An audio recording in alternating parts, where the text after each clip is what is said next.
Mamlakatimizga Turkiyaning mustaqil ishlab chiqaruvchilar va tadbirkorlar uyushmasi delegatsiyasi tashrif buyurdi.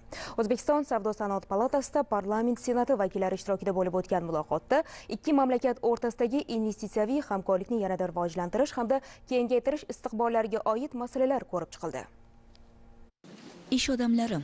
Turkchada bu ibora biznes sohasi vakillarini anglatadi. O'zbekiston va Turkiya tadbirkorlarining o'zaro sarmoyaviy hamkorligi shu taxlit davom etsa, yaqin istiqbolda o'rtada hal etilmaydigan ishning o'zi qolmasa kerak. Sababi yurtimizda nafaqat mahalliy, balki xorijiy investorlar o'z bizneslarini boshlashlari uchun maydon keng, salohiyat va imkoniyatlar ham shunga mutanosib. Navbatdagi delegatsiyaning tashrifidan ham ayonki, ish rejalari portfelida yangi g'oyalar bisyor. Muloqotda qayd etilganidek, ikki mamlakat rahbarlarining davlat tashriflari chog'ida iqtisodiyot, savdo-sotiq, bank, moliya, investitsiya, turizm, transport, logistika, sog'liqni saqlash kabi sohalarda imzolangan hujjatlar o'zaro munosabatlar tarixida yangi sahifa ochdi. So'nggi yillarda O'zbekiston va Turkiya o'rtasidagi ko'p tomonlama hamkorlik ko'lami salmoqli darajada ortdi. Asya'nın kalbindeki Atayurt Özbekistan'la da Osiyoning qalbida bo'lgan O'zbekistonning nafaqat 100 millionlik bir bozorga, balki Xitoy, Rossiya, Pokiston kabi davlatlar bilan birgalikda 1 milliard inson yashagan juda ham keng katta bozorga erishadigan imkoniyatga ega logistik bir davlat bo'lishi mumkinligiga ishonaman. bulunmaktadır Özbekistan.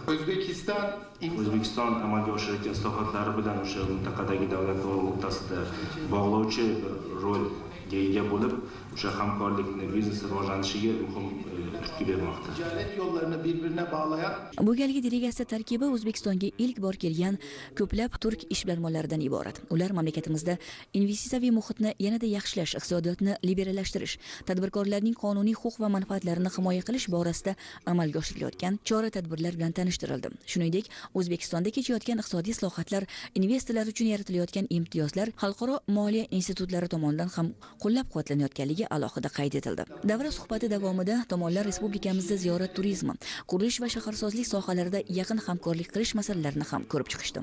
Toshkent City loyihasi bilan tanishishdi.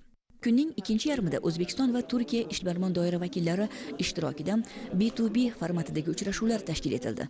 Unda 70 dan ortiq mahalliy tadbirkorlar ham ishtirok etdi.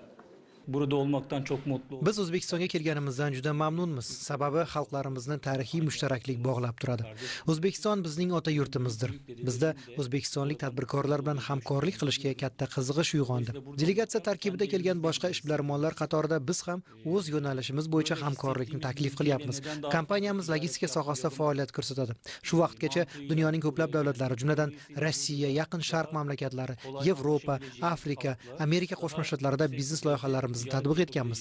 Delegatsiya vakillari tashrif dasturiga ko'ra mamlakatimizning turizm imkoniyatlari bilan yaqindan tanishish maqsadida Buxoro va Samarqandda ham bo'lishadi.